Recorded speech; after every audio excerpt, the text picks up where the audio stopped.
धन्यवाद देते हैं प्रभु जी, हमें सुंदर सुबह पिता परमेश्वर आपके निकट आते हैं। आपने हमें पिता परमेश्वर अपने ज्ञान बुद्धि से भरा है। आपकी महिमा हो।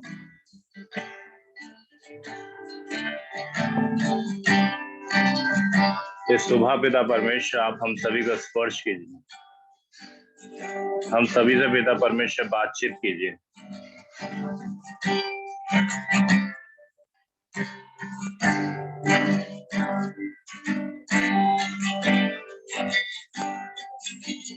चला करता हूँ तुझको ही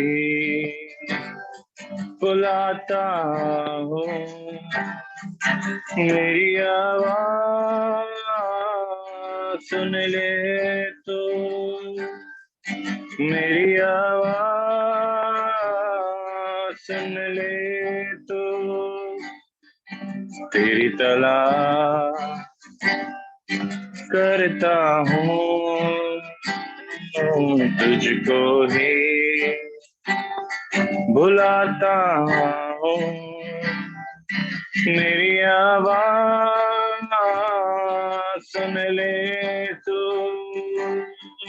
मेरी आवाज़ सुन ले तू।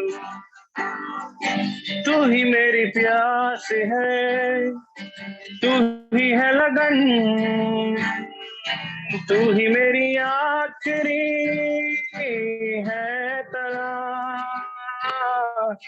तू ही मेरी प्यास, तू ही है लगन, तू ही मेरी आखिरी है तलाश। रात और दिन तुझे महिमा दूं, तेरे मंदिर में मैं रहूं। रात और दिन तुझे महिमा दूं, तेरे मंदिर में मैं रहूं। तेरी तलाश करता हूँ, तुझको ही बुलाता हूँ, मेरी आवाज़ सुन ले तो, मेरी आवाज़ सुन ले तू।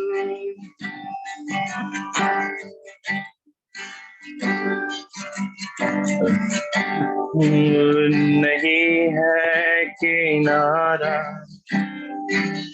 धीरज को हमारे बढ़ाना,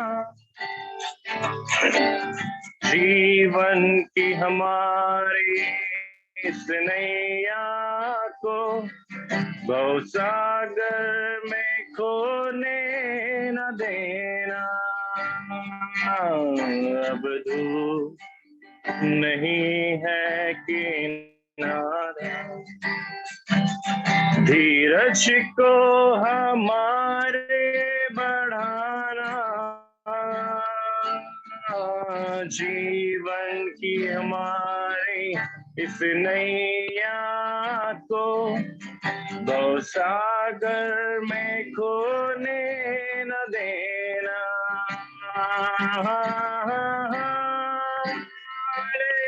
हालेलुया,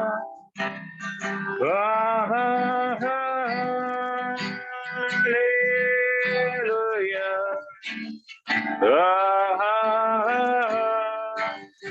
हालेलुया।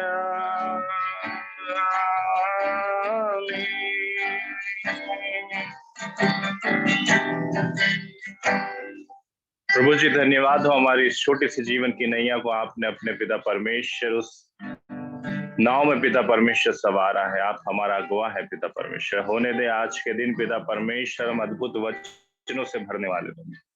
जिन बातों का आपने पिता परमेश्वर हमारे तैयारी के रूप में दिया है, वो वचन को सुने और पिता परमेश्वर अद्भुत और पराक्रमी कामों को पिता परमेश्वर कर सकते हैं।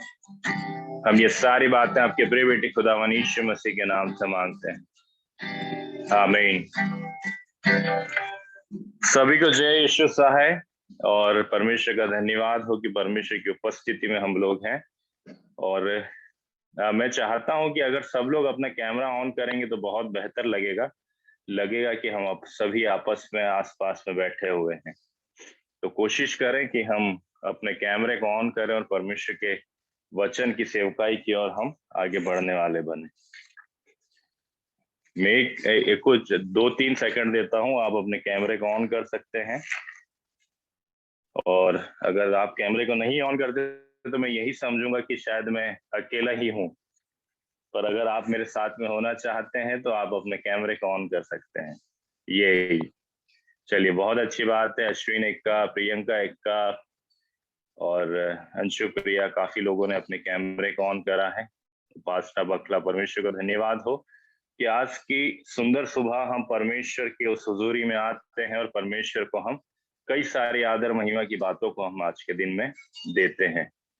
आइए हम वचन की ओर जाएंगे। एक वचन हम निकालेंगे जो हमें इफिसियों की पत्री उसका 6वां अध्याय उसकी 10वीं आयत में हम पढ़ेंगे।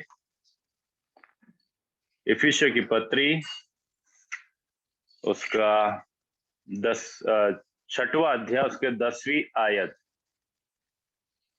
उसमें ऐसा लिखा है, इसलिए प्रभु में और प्रभु की शक्ति के प्रभाव में क्या हो जाओ, बलवंत बन जाओ। हम यहाँ पर अगर इस वचन को देखें तो परमेश्वर इस बात को कहता है कि इसलिए प्रभु में और प्रभु के शक्ति के प्रभाव में क्या होना है, बलवंत बनना है ना। अब बात यह है कि हम बलवंत कैसे बने। अगर हम एक शारीरिक रीति से अगर हम देखे जाते एक दूसरे को, तो हमें ये लगता कि हम क्या करें, हम या तो जिम चले जाएं या फिर हम ग्राउंड पे चले जाएं और हम वहां पे अच्छी तेजी से दौड़े, कुश्ती लड़े या फिर हम अपनी बॉडी को बनाए, बहुत सारे प्रक्रियाओं को करें। पर जब आत्मिक रीति से तैयारियों की विषय आती तो हर एक बात जब आत्मिक रीति से की जाती तो उसका एक मकसद होता है, उसका एक परमेश्वर कुछ बातों को वहां पर दर्शाता है कि ये सारी बातें क्यों आवश्यक है। क्यों? इसके बाद में लिखा है कि परमेश्वर के सारे हथियार बांध लो कि तुमने शैतान की युक्ति के सामने खड़े रह सको। किसकी युक्ति के सामने? शैतान की युक्ति के सामने। सब बोलेंगे किसके सामने? शैतान की युक्ति के सामने हमें क्या होना है? खड़े होना है। और हमारा जो यहाँ पर हम उसके बाद में देखेंगे, क्योंकि लिखा है, क्योंकि हमारा ये मलयुद्ध लहू और मांस से नहीं परंतु प्रधानों से है, अधिकारियों से है और इस संसार के अंधकार के हाकिम और दुष्टता की आत्मिक सेनाओं से है जो आकाश में है ना। यहाँ पर जो हमारा युद्ध है वो मामूली लोगों से नहीं है, वो दिखने वाले लोगों से नहीं है, वो फिजिकल लोगों से नहीं, वो शारीरिक लोगों से नहीं है, पर क्या है, वो इस संसार के हाकिम लोगों से, अधिकारी लोगों से। और इस संसार का नायक कौन है? शैतान। आमीन। और परमेश्वर यही बात को आज के दिन में हमको बताना चाहता है कि हमारे जिस युद्ध की हम तैयारी कर रहे हैं, जिस आत्मिक युद्ध की हम तैयारी कर रहे हैं, उसमें हमको पूरी रीति से क्या होना है?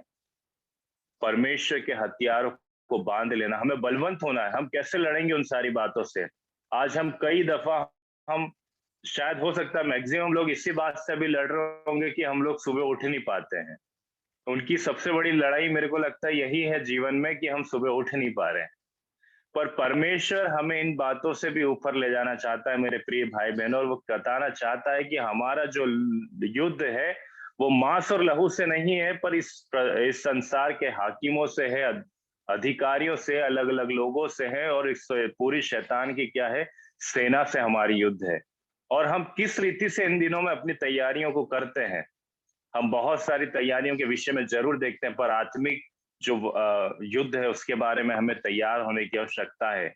हम कितने दिन तक कई लोगों के पास भागेंगे कि अरे पास्टर साहब, अरे प्रचारक साहब, अरे परमेश्वर के दास मेरे लिए प्रार्थना कर दीजिए। हम कितने दफा ऐसे कामों को करते रहेंगे? आज तो ऐसा समय भी नहीं है कि हम किसी के घर में जाके प्रार्थना करवाएं। पर परमेश्वर आपको ही कहना चाहता है कि प्रभु में और प्रभु के शक्ति के प्रभाव में क्या बनो? बलवंत बनो। हमें ताकतवर बनना है। हमें परमेश्वर के सामने रह के अपने जीवन को उस हष्टता और पुष्टता की ओर लेके जाना है जो परमेश्वर आज हमको बताना चाहता है। परमेश्वर हमको बताना चाहता है आज के टाइम में कि ऐसी तैयारियों की आवश्यकता है जब हम परमेश्वर के सामने क्या होते हैं, खड़े होने की कोशिशों को करते हैं। क्योंकि जिस युद्ध के बारे में मैं बात कर रहा हूँ वो आत्मिक युद्ध है। वो आपकी और मेरी आत्मिक युद्ध है, क्योंकि हम परमेश्वर की सेना में क्या है, सम्मिलित हैं। और हमेशा एक योद्धा की जो सबसे बड़ी शक्ति होती है वो ये होती है कि वो जो उसके ऊपर न्याय करता है या फिर उसकी देख-रेख करता है, जैसे हमारे ऊपर परमेश्वर है, हमारा उसके ऊपर क्या करना, भरोसा रखना। और परमेश्वर यही बात को आज हमें सिखाना चाहता है। ये साधारण बात नहीं है कि हम उठे और चले और फिरे और अपनी प्रक्रियाओं को करते रहे, पर जो हमारा विरोधी है, वो सिंह के समान अपने मुंह को फाड़ के रखता है कि वो कब हमको क्या करे, निगल ले। और अगर हम अपनी तैयारी में कहीं चूक करते हैं, इसका मतलब यही है कि हम असफलता या फिर हम विफलता की ओर जाते हैं। मेरे प्रिय भाई बहनों, परमेश्वर आज आपको बताना चाहता है, आपको उत्साहित करना चाहता है कि आज के क्षण हमें क्या करना है, अपनी अच्छी तैयारी को करना है। हमें अच्छी रियाज को करना है, हमें अच्छे एक्सरसाइज को करना है, हमें अच्छी रीति से वचन के उस सारे प्रक्रियाओं को करना है जो हमें परमेश्वर के सामने बलवंत बनाने की ओर लेके जाता है। मेरे प्रिय भाई बहनों, परमेश्वर आज हमसे कहना चाहता है, क्योंकि जिस विषय में हम आज के दिन समझने वाले हैं वो साधारण बात नहीं है, वो आपके जीवन और मेरे जीवन में बहुतायत का कार्य करने वाली बातें हैं। और परमेश्वर यही बात हमको कहना चाहता है कि परमेश्वर हमें परमेश्वर के कार्यों में और उसकी उपस्थिति में, उसके रहन सहन में आज के दिन हमको क्या करना चाहता है, बलवंत करना चाहता है, क्योंकि हम शैतान की युक्ति के सामने खड़े रह सकें, है ना। और परमेश्वर इसी बात को आज हमारे मध्य में कहना चाहता है कि हम परमेश्वर हमें खड़ा करने चाहता है शैतान की युक्तियों के सामने। क्या आप, मैं और इस बात के लिए तैयार हैं कि परमेश्वर के लोग उस शैतान की युक्ति के सामने खड़े रह सके? कि आज भी हमारा संघर्ष सिर्फ अपनी नींद को लेके हो रहा है? क्या आज हमारा संघर्ष सिर्फ इतना हो रहा है कि प्रभु मैं एक टाइम प्रार्थना कर सकता हूँ? क्या आज हमारा संघर्ष इतना हो रहा है कि प्रभु मैं सिर्फ एक चैप्टर को या फिर एक अध्याय को पढ़ सकता हूँ, उसके बाद मेरी नींद लग जाती? क्या हमारा संघर्ष इतना सा है कि हम अपने पूरे 24 घंटे में से भी हम 24 मिनट नहीं निकाल पा रहे हैं? आज मुझे आपको जगाने की आवश्यकता है, क्योंकि जब मैं ये रात में ये वचनों को पढ़ रहा था कि प्रभु मैं क्या बात को आज के दिन में रखूं, तो प्रभु ने कहा कि जो सबसे बड़ी बात है अंत के दिनों के विषय में, हमें उसकी तैयारियों के बारे में, उस अंतिम युद्ध के बारे में हमको तैयारी करना है जो आत्मिक रीति से है। मेरे प्रिय भाई बहनों, हम बहुत सारे वचनों को सुनते हम जरूर आए हैं, मांगो तो तुम्हें मिलेगा, और बहुत सारे आशीर्वाद वचन, बहुत सारे सुरक्षा के वचन, पर परमेश्वर आपसे और मुझसे ये चाहता है कि हम उसके योद्धा बने। क्योंकि ये जो वचन है इफिसियन उसके 6 उसके 10, ये हमारे पूरे एचडब्ल्यूसी परिवार का एक विजन है। ये दृष्टिकोण है हमारे कि हमें सब जितने भी कलीसिया के लोग हैं, जितने भी हमारे मसीह भाई बहन लोग हैं, उनको क्या करना है, प्रभु में हमें बलवंत बनाने की आवश्यकता है। और आज परमेश्वर यही बात कहता है। और अगर ये सवाल है हमारे जीवन में कि प्रभु हम बलवंत कैसे बने, तो आइए हम कुछ बातों को देखने वाले बनेंगे। और जब हम इन बातों को देखने वाले बनेंगे तो परमेश्वर एक शब्द को, कल के दिन में जब मैं इस बारे में अध्ययन कर रहा था, तो पेनोपिलिया करके एक शब्द है, पेनोप्लिया, ठीक है। पेनोप्लिया का अर्थ यही होता है, ये ग्रीक शब्द है पेनोप्लिया, और इसका अर्थ यही होता है कि हैवी आर्म सोल्जर, मतलब पूरी रीति से एक सोल्जर जिसमें उसके सारे हथियार वो क्या कर ले, बांध ले, उसके पास कोई हथियार की कमी ना हो। आप जो हथियार बोलो वो हथियार उसके पास में निकलेगा। और आज का जो वचन है उसी पे आधारित है, द आर्मर ऑफ गॉड करके, ठीक है, परमेश्वर का योद्धा। और परमेश्वर यही बताना चाहता है हमको आज के दिन में कि आप में, चाहे स्त्री हो, चाहे पुरुष हो, चाहे बहन हो, चाहे भाई हो, हम सब परमेश्वर के योद्धा हैं। आज परमेश्वर हमको इस बात से चिताना चाहता है कि हमारी जो लड़ाई है वो साधारण नहीं है, हमारा जो आत्मिक युद्ध है वो साधारण नहीं है, पर परमेश्वर के जिम्मेदारी जो परमेश्वर ने हमें दी है, उस जिम्मेदारियों को आज के दिन हमको पूरा करने की आवश्यकता है। जब हम आगे वचन में जाएंगे तो हमें पता चलेगा, इफिसी की पत्री में ही थोड़ा सा आगे हम जब पढ़ेंगे तो वहां पर लिखा है कि इसलिए परमेश्वर के हथियार बांध लो कि तुम बुरे दिन के सामने सामना कर सको और सब कुछ पूरा करके स्थिर हो जाओ, है ना। परमेश्वर के हथियार को हमको क्या करना है, बांधना है। हम कब तक इन बातों में लगे रहेंगे कि प्रभु दे दे दे दे दे दे दे दे। कई बार तो मुझे ऐसा लगता है कि सबसे ज्यादा जो मांगने वाले लोग हैं रोड से भी ज्यादा, वो मसीह लोग हैं। वो सुबह उठते से बोलते हैं कि प्रभु दे दे दे दे दे दे, कभी भी वो परमेश्वर को देने की कोशिश नहीं करते हैं। पर परमेश्वर आप आज के दिन आपसे कहना चाहता है कि परमेश्वर के सारे हथियार बांध लो कि तुम हर एक रीति से उसमें क्या करो, स्थिर रह सको। और परमेश्वर आज हमको बताना चाहता है। उसके बाद में परमेश्वर कहता है 14 पद में कि इसलिए सत्य की कमर कस कर और धार्मिकता की झिलम पहनकर क्या करना है हमको, सत्य की कमर को क्या करना है, बांध लेना है।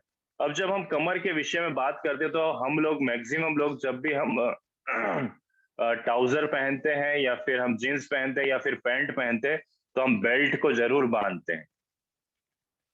और वो बेल्ट हम इसलिए बांधते हैं, आप सभी को पता है कि हमारी पैंट कहाँ ना जाए, या तो नीचे की दिशा में ना जाए और ऊपर तो जाना ही नहीं है, ठीक है। इसलिए उस बेल्ट को हम क्या करते हैं, हमेशा बांध के रखते हैं और टाइट बांध के रखते हैं कि चाहे हम कितना भी तेज दौड़े, हम कितनी भी शादियों में खूब नाचें, कैसा भी कुछ भी करें, पर वो पैंट हमारी क्या हो, खिसके नहीं।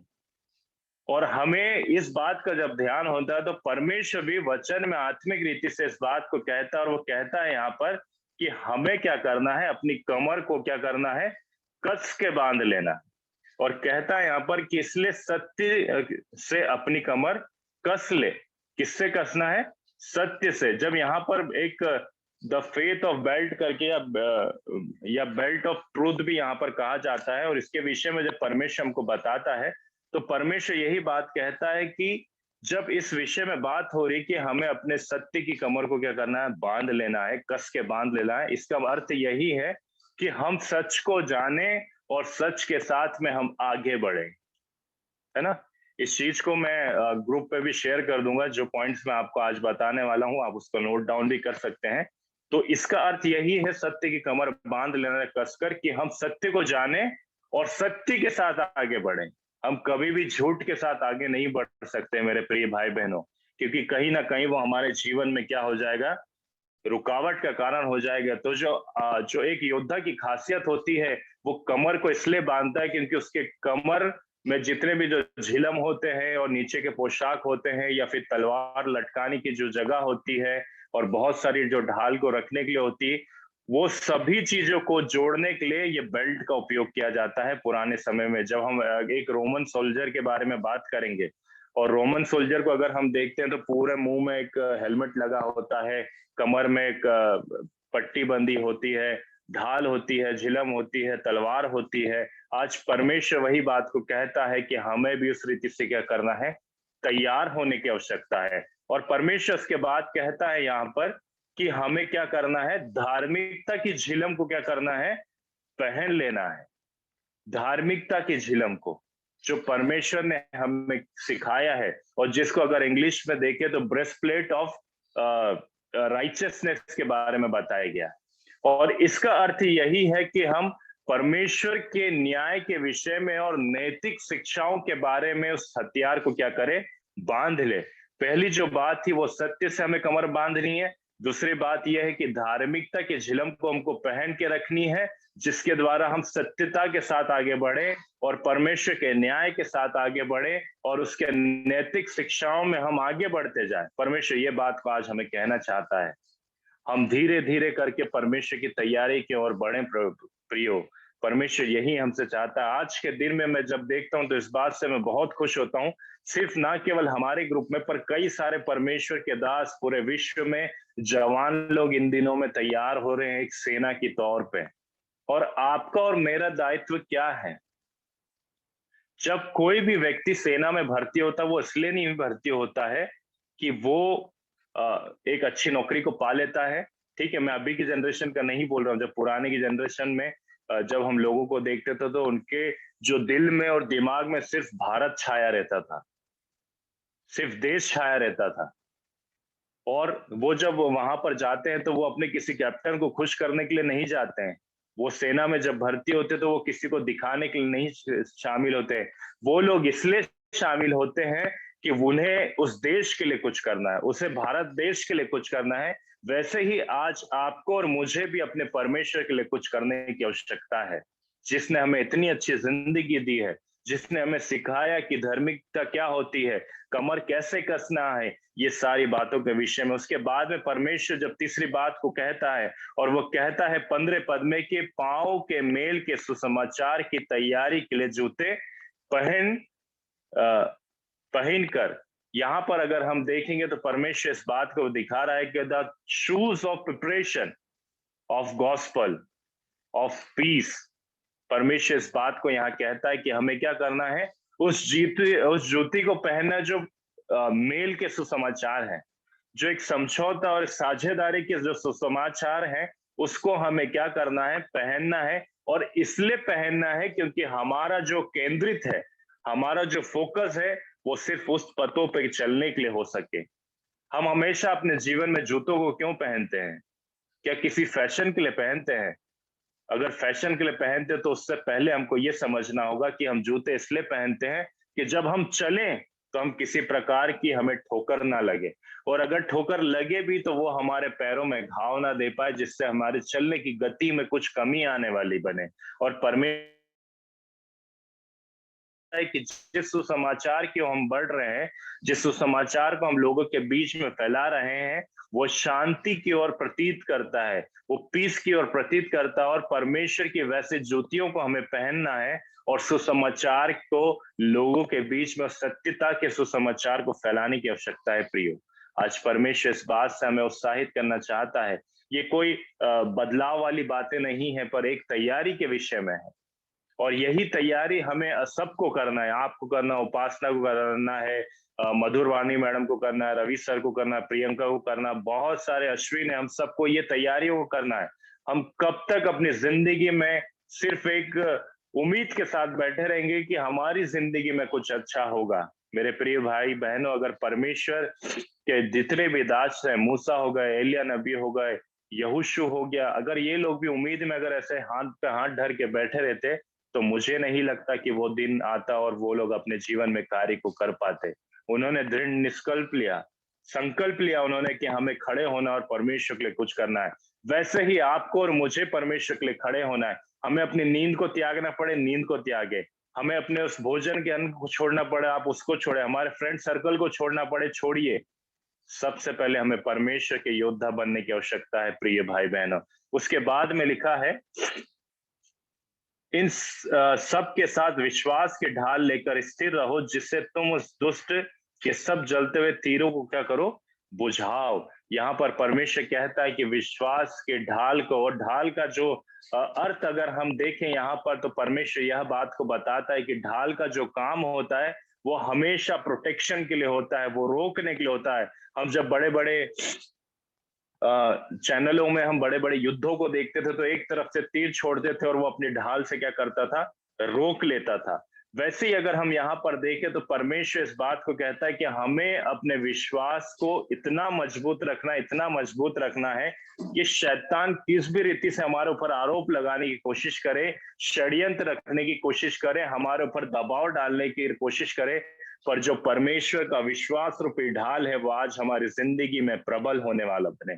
आमीन, प्रेज द लॉर्ड। परमेश्वर इस बात को हमको कहना चाहता है, जो परमेश्वर का द फेथ ऑफ शील्ड है, वो हमेशा हमें ढाल के रखना है, हमेशा उसके ऊपर हमें अच्छी पकड़ बना के रखना। और परमेश्वर ये बात को कहता है। उसके बाद में अगर हम देखेंगे तो लिखा हुआ है कि और उद्धार का टोप है ना, उद्धार का टोप, जिस टोपी को, जिस हेलमेट को हम लगाते हैं उस उद्धार के विषय में, या फिर द हेलमेट ऑफ सेल्वेशन भी जिसको बोला जाता है, उसको हमें क्यों अपने सर पे रखना है? उसको इसलिए रखना है क्योंकि परमेश्वर ने जिस उद्धार के बारे में आपसे और मुझसे बात किया है, वो सबसे प्राथमिकता की ओर अगर हम अपने जीवन में फोकस करें, तो वो वही बात है कि परमेश्वर एक समय आएगा जब हमको वो क्या करेगा, लेने के लिए आएगा। वो इटर्नल लाइफ के लिए, वो अनंत जीवन के लिए हमको क्या करेगा, लेने के लिए आएगा। और उस शब्द को, उस वाचा को, उस प्रोमिसेस को हमें लेके रखना है, जो परमेश्वर आज के दिन हमको कहना चाहता है कि उस टोप को क्या करो, उद्धार के टोप को तुम पहने रहो,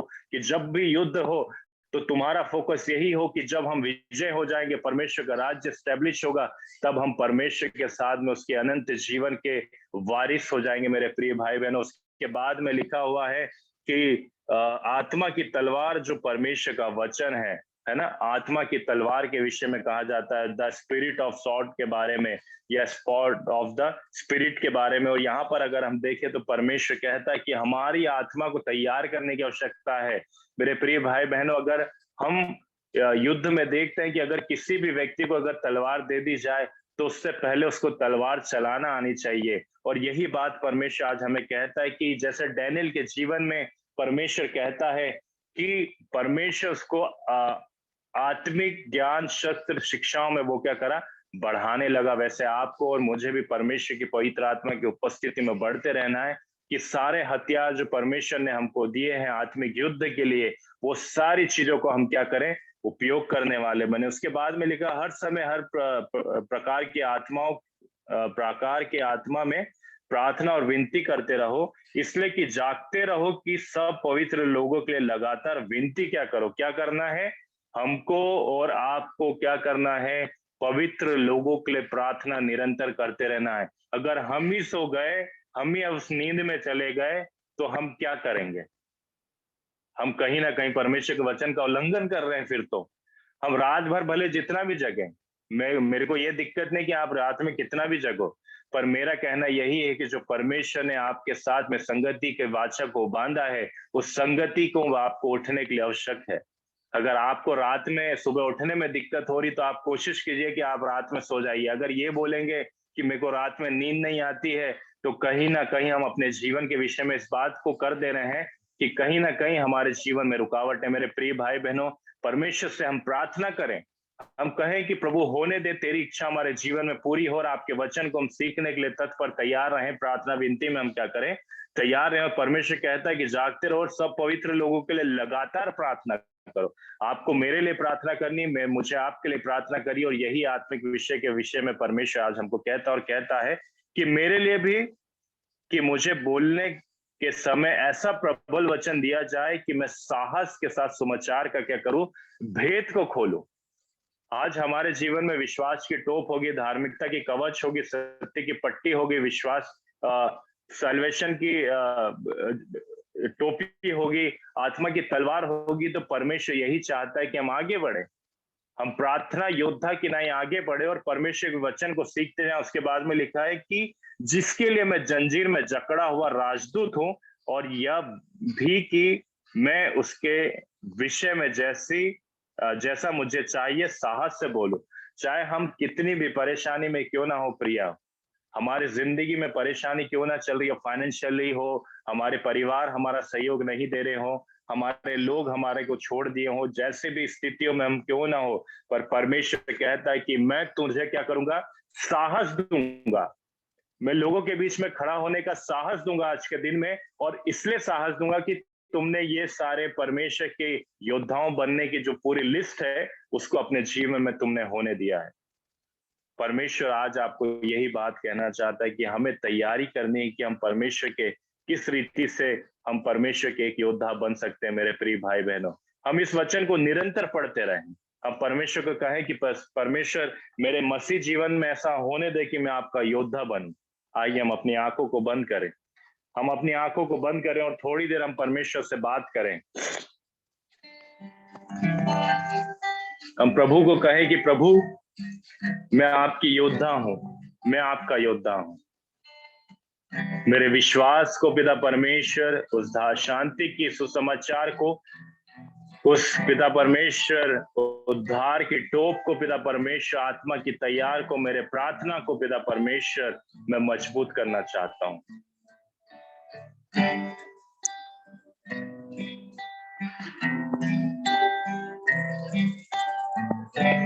प्रभु से कहें कि प्रभु मैं अपने बातों को पिता परमेश्वर आपके पास रखा हुआ हूं। आज जो भी मेरे जीवन में, पुराने जीवन में हुआ परिस्थिति कैसे भी गंभीर क्यों ना थी, और उससे सबसे बड़ा काम प्रभु जी यही है कि मैं आपके एक योद्धा बन के उभरने वाला बनूं। मैं एक योद्धा बन के प्रभु जी आपके निकट चल सकूं।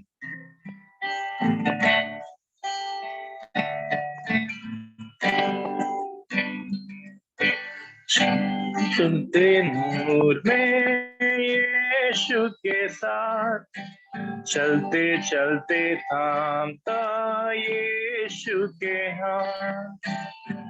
नूर में मैं रहूंगा, पत पाऊंगा, मैं नूर में चलता चलूंगा। मैं यीशु के साथ नूर में चलूंगा, कभी हाथ के मैं थामूंगा, साथ चलूंगा, पता पाऊंगा, यीशु मेरा मुझी मसूल। चलते चलते नूर में यीशु के साथ, हालेलुया, चलते चलते थामता यीशु के हाथ। नूर में मैं रहूंगा, पत पाऊंगा, मैं नूर में चलता रहूंगा। धन्यवाद प्रभु जी आपकी उपस्थिति के लिए, हमें योद्धा की उस शपथ को पिता परमेश्वर आपने दी है। पिता परमेश्वर, हम धन्यवाद देते हैं कि वो सारी बातें हमारे जीवन में पाई जाती है। हमें स्थिर कर कि हम हर एक बातों से लड़ सके। उस आत्मिक युद्ध में पिता परमेश्वर हमारा भी सहयोग उतना हो जितना आपका है पिता परमेश्वर, जितना हर एक पास्टर, प्रचारक, फादर्स लोगों का है पिता परमेश्वर। हम प्रार्थना करते हैं आज के सुबह आपने हम सभी को स्पर्श किया। ये सारी दुआ पिता परमेश्वर आपके प्रिय बेटे खुदावन यीशु मसीह के नाम से मांगते हैं, सुन और स्वर में कबूल कर, आमीन। और हमारे प्रभु श्री क्रिस्त के दया का प्रेम और पवित्र आत्मा की सहभागिता तब से लेकर परमेश्वर के आगमन तक हम सभी के साथ बनी रहे, आमीन। सभी को जय यीशु सहाय। और परमेश्वर का धन्यवाद हो कि आज हम परमेश्वर के साथ में लगभग काफी लोग हैं। मैं सबको प्रोत्साहित करना चाहता हूं कि हम लोगों ने 31 दिन परमेश्वर के साथ में सुबह की संगति को कर लिया है। तो जितने भी लोग हैं हम ऐसे कर सकते हैं क्योंकि हम परमेश्वर के योद्धा लोग हैं, है ना। और परमेश्वर यही कहना चाहता है कि अगर हम परमेश्वर में हैं तो हम परमेश्वर के समान चमकने वाले लोग बनेंगे। तो परमेश्वर आज की सभा में हम सभी को बहुत सारी आशीषें दे, बहुत सारी परमेश्वर हमको इन दिनों में शिक्षाओं को सिखाए, और जो शिक्षाओं में हम इन दिनों में बढ़ रहे हैं, परमेश्वर पूरे दिन को आपको सुरक्षित रखे। और अगर कोई भी गवाही हो या फिर कोई भी बात हो तो जरूर मुझे बताएं, जिसके द्वारा हम आपकी गवाहियों के भी मॉर्निंग के सेशन में हम लोग इंक्लूड करेंगे। तो आज के दिन परमेश्वर फिर से सभी को बहुत सारी आशीषें दे, सभी को जय यीशु सहाय, और सब सेहतमंद रहें, घर में रहें और सुरक्षित रहें। धन्यवाद, सभी को अलविदा।